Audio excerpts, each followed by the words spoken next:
can I welcome everybody to the Planning and Regulatory and Licensing Committee of Wednesday, the 4th of March.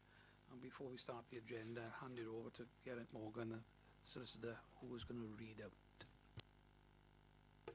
Before proceeding today, I have to remind everyone that this committee meeting will be recorded and subsequently broadcast on the authority's website. The public seating areas will be in view of the camera, and by entering the chamber and using the public seating area, members of the public are consenting to being filmed.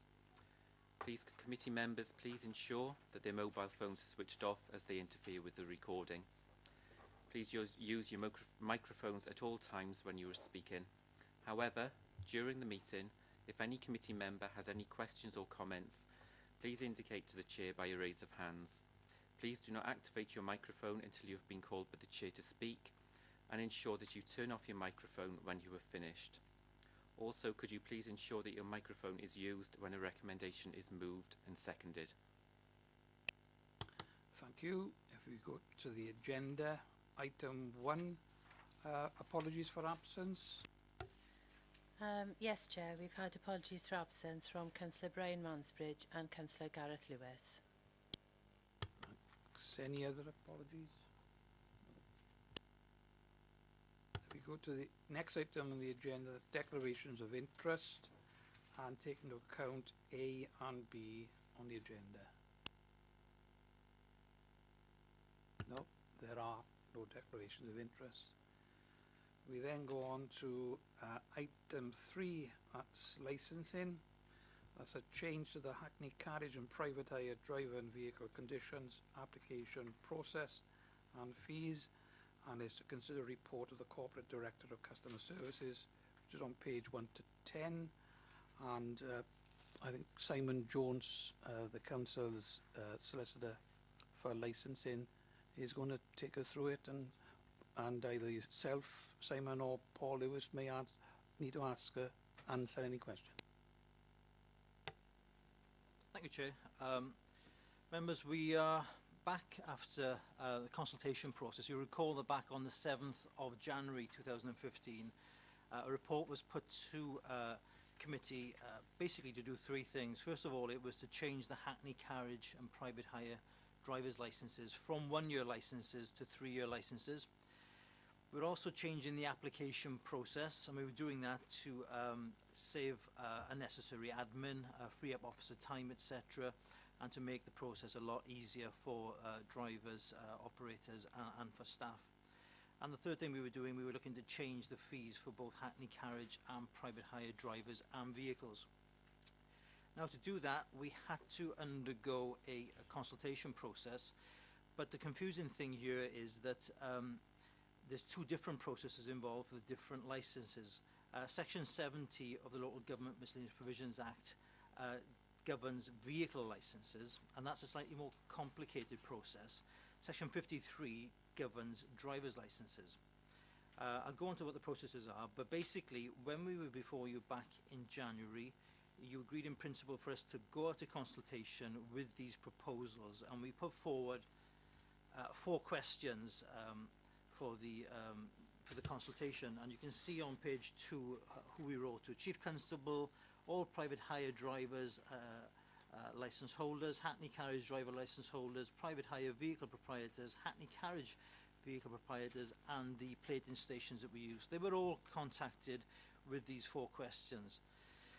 The report details what the questions are, but basically the first question was about changing the Hackney Carriage and private hire drivers licenses from 1 year to 3 years, with the DBS check taking place every 3 years. That's the old Criminal Records Bureau check, which we currently do every year, which will go back to 3 years. So we're asking them for their views on that.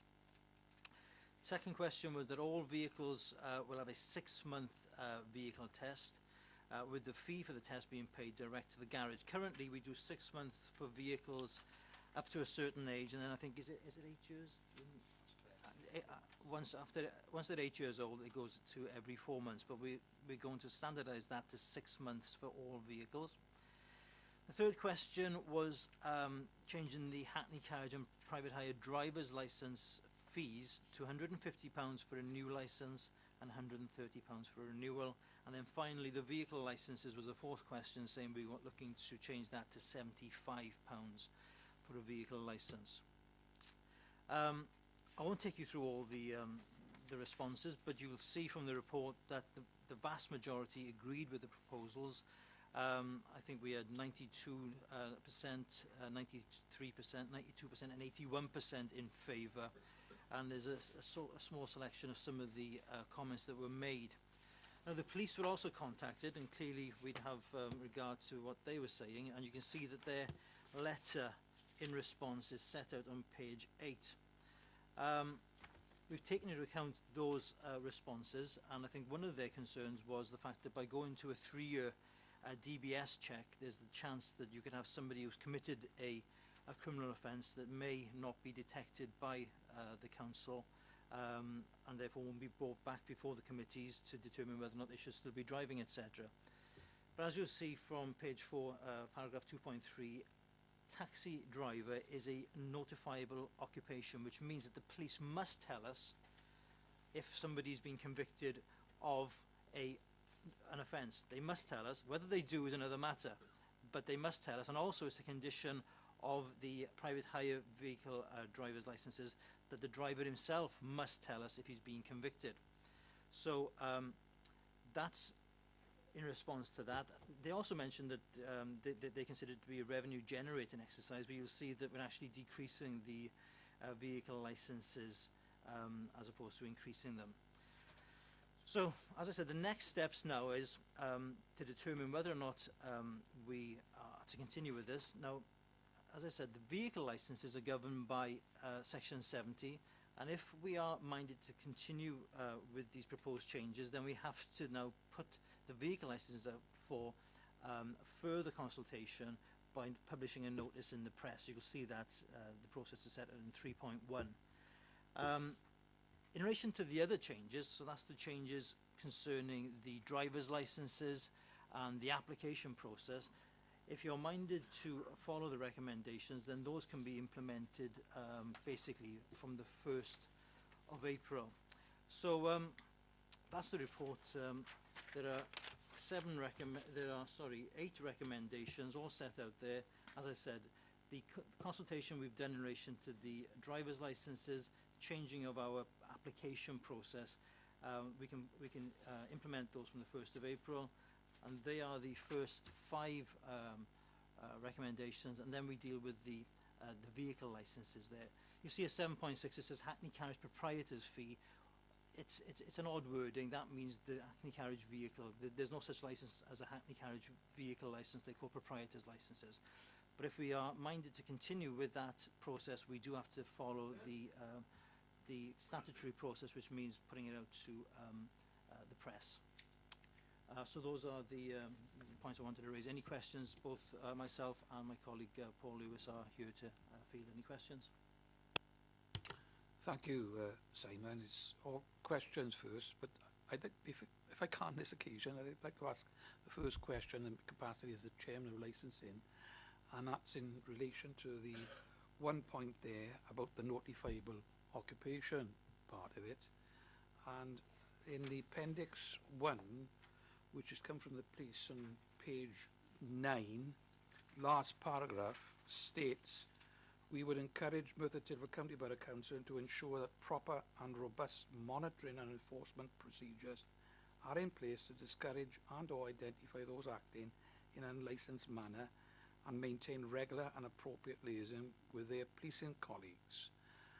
The police don't always notify us that the taxi proprietors or taxi drivers have committed an offence, and we then pick them up when they go into the licence department to renew their application. I just wanted some clarification as to how we deal with that if this report is approved. Certainly, Chair. The current procedure, obviously the police have a licensing officer, which I'm sure many of you have met through the licensing subcommittee, and he takes a particular interest in any offending that the police pick up which would have an impact on the licensed trade, be it the alcohol licensed trade or the taxi trade. So we do receive notifications from the police of arrest, And members may be aware that where, for instance, individuals are arrested and we think there's an immediate risk to the public, then we'll suspend their licence immediately. So there is an audit trail, and we do get notifications from the police. However, I do accept from the police's response and from historical data, there are occasions where some individuals are missed. And that is where the DBS checking system picks them up, which obviously we are going to a 3-year period. In looking at this proposal and bringing it to committee, we've looked at historical data where we've had to bring drivers to committee for their licence to be reviewed. The vast majority, again, as members who have sat on the subcommittee, the vast majority of existing drivers who were brought back before the licensing subcommittee are usually for driving offences, for penalty points. Now, that is why we are keeping a yearly check on penalty points. We're not going to a 3-year check on penalty points due to the number of drivers that we bring before licensing subcommittee on driving issues.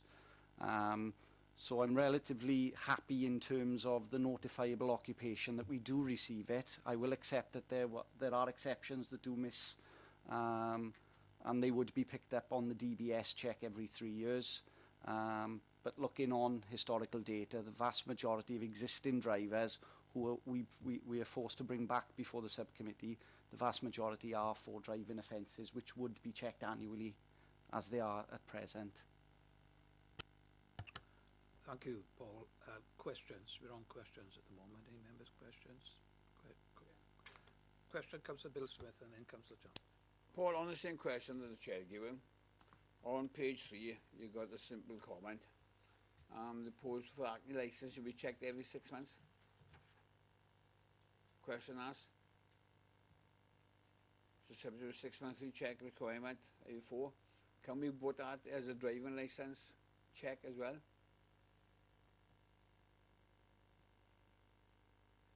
Or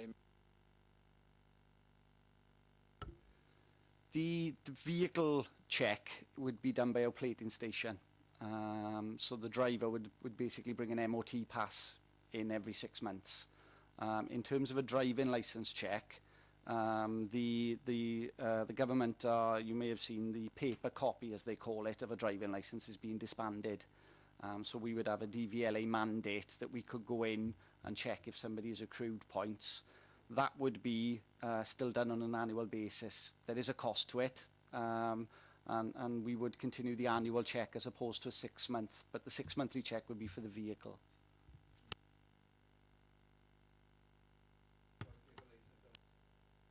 Sorry, Councillor Smith. Could you put your speak? some of the older taxi drivers still got the old paper licence. So do we double check that because the card then don't shows up if they've been caught, whatever they've been? Yeah, any new points accruing wouldn't be put on a paper copy. So obviously, yes, they'd still retain their old paper copy with historical points history, but any new offending wouldn't be shown on the paper copy. So our only way really of accessing that information is via electronically with DVLA or through an outside agency where a fee is accrued. Councillor Chaplin. Thank you, Chair. It's something which you just raised, Chair. What I'd like to know is how are we going to ensure that we've got robust monitoring and enforcement procedures so as unlicensed drivers are not taking money away from the trade? We're hoping the attraction of being unlicensed with fees will be addressed by the reduction in fees and making it more attractive to become licensed and properly licensed by the authority. In relation to those drivers who perhaps wouldn't be licensed by us because of a criminal record, it would be done by routine monitoring, which is what we have brought in place. There are routine checks carried out by a licensing staff on taxi hotspot areas and through intelligence-led enforcement. So it's basically letting the trade know that they can contact us with concerns of unlicensed drivers, and then we can react accordingly with the police and target specific drivers. Unfortunately, we're unable to just have the routine monitoring that perhaps many years ago we used to have, which would be an officer driving round on a Friday evening. Unfortunately, with efficiencies, we're unable to provide that level of cover. However, we are responding to intelligence-led information on unlicensed drivers. And as an example, this week, officers picked up 2 unlicensed vehicles outside a school in the Gurness. And that was through specific information that we were able to react to. So they are being picked up. But unfortunately, I think what the trade would like to see is the officer patrolling on a Friday night, which probably gives them a comfort. But unfortunately, that's not an area we can continue with the current resources, and it would be specific intelligence led, but with a routine patrol on occasion. Any other questions from members? Councillor Barrett? Thank you, Chair.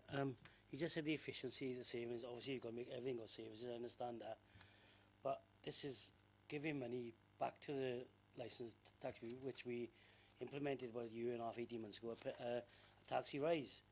So couldn't that money, you said it's saving, well, it's not saving, it's actually giving money back, be presentable to get an officer in to come and check these taxis? In the previous report, the main driver for bringing in the change to 3 years is the deregulation bill, which is coming through, which the government are pushing 2-3 year licensing. So this report was basically preempting that and putting us in a position from 1st of April where we can set ourselves ready for this change in legislation to come through. So that legislation is going through Parliament at present, so it will be upon us that we have to go to 3 year licensing. So the basis of this report really was to prepare ourselves for that. And obviously with the change in transport coming alongside trading standards and licensing, it allows me to realise that saving now and obviously still manage a service to provide enforcement activities. And yes, it does benefit the trade at the moment, but that would be coming even without this change now through a change in legislation. Okay. Any questions? Any further questions? If not, we're on comments. Councillor Matthews.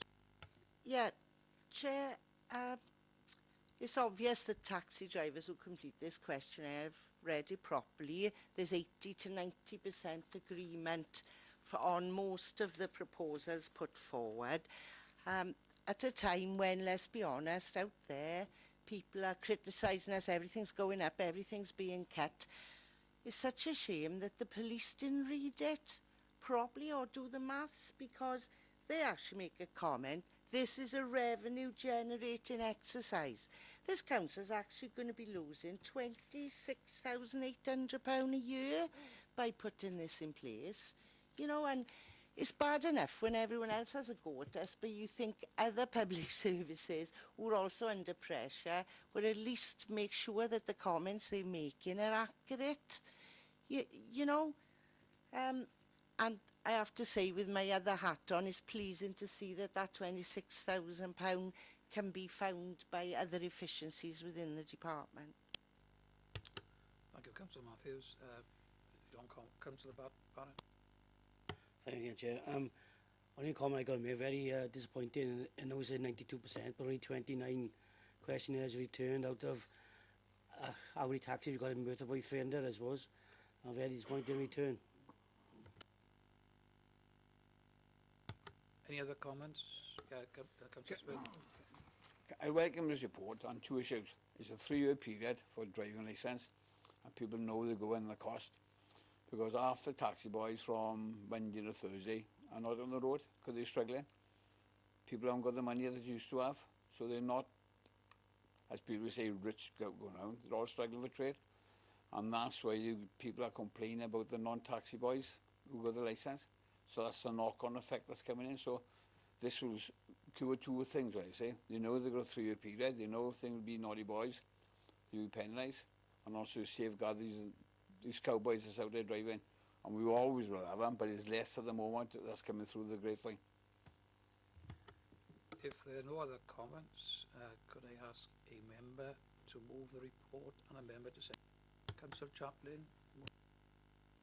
I'd like to propose that we accept the recommendations as detailed. Thank you. And is there a seconder? Yeah, I'll second that. Thank you. Thank you. You see the recommendations there on page 6, 7 to 7.1 to 7 8. Could you all please...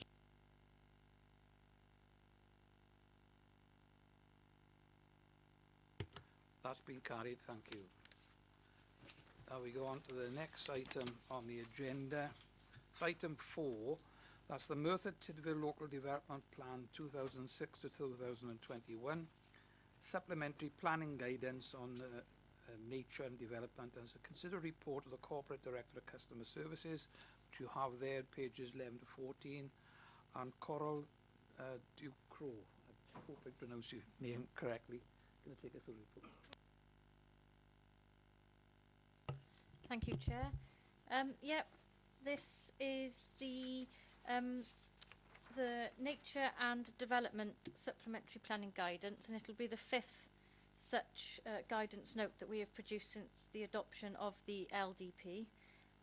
It's very much trying to promote and bring to the fore nature, biodiversity and ecology, and trying to highlight the way we can go forward with development and nature, and it puts forward some processes that I think are going to be helpful to developers, and it's recommended that this goes forward for a 6-week period of public consultation.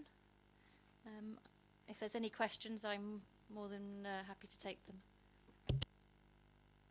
Thank you. Questions, Councillor Merthyr? Yeah, Chair, I just wanted to clarify really that this will be a guidance, bearing in mind the amount of development the Welsh Assembly are pressing us to, and I'm sure our biodiversity champion will be coming in now, and I'm not against any of it, but there's nothing in tablets of stone, so that there is a bit of wriggle room, if you like. Do you answer that? Yep, thank you. Yeah, it is guidance, as it is in the title anyway. Some of the content of the SPG does sort of highlight elements that are put forward by national policy as well. So we are bound within reason to some of national policies, such as Planning Policy Wales and the technical advice notes. So there is some wiggle room, as you put it, but only some, because some of it is sort of statutory that we have to apply to. Councillor Chaplin? I'd like to have a copy of the SPG so as I can, as part of the consultation process, so as I can make some comments on it. I have a comment to make later, but I would like a copy. Thank you. So, yeah, that's fine. We can give you a printed copy of that, because I know you've had an issue downloading it, so that's fine. Any other questions at this stage? No? Are there any comments on this report? Councillor Chaplin?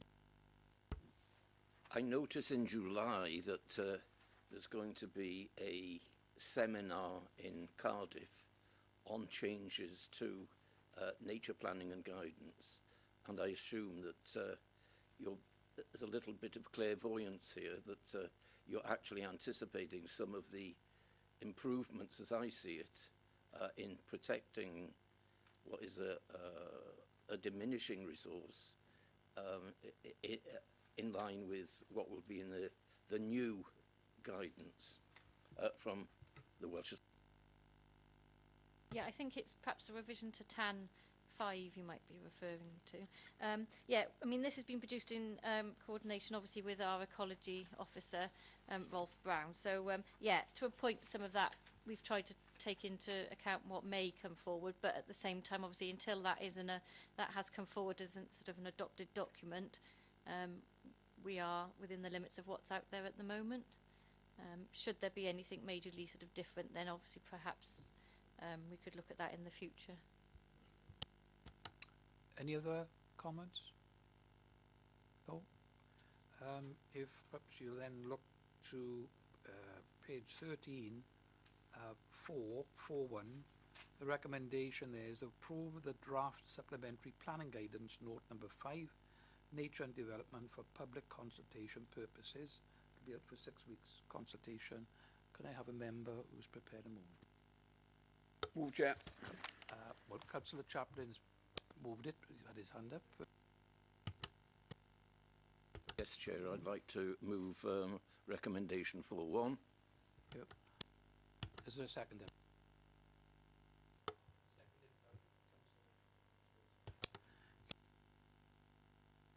All ready, can you vote, please?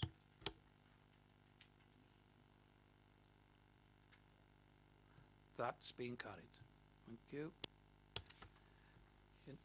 Now go to item 5, that's reports for information, oh, I beg your pardon, yes, I am on the right one. I am calling it. Item 5, that's the performance report. And I don't know whether, Judith, you want to refer anything, but that item is being withdrawn. It will come back to us. It's been Well, deferred. Withdrawn from the agenda tonight, but it's being deferred until a future Planning and Regulatory Committee. Okay? You can ask a question if you want to.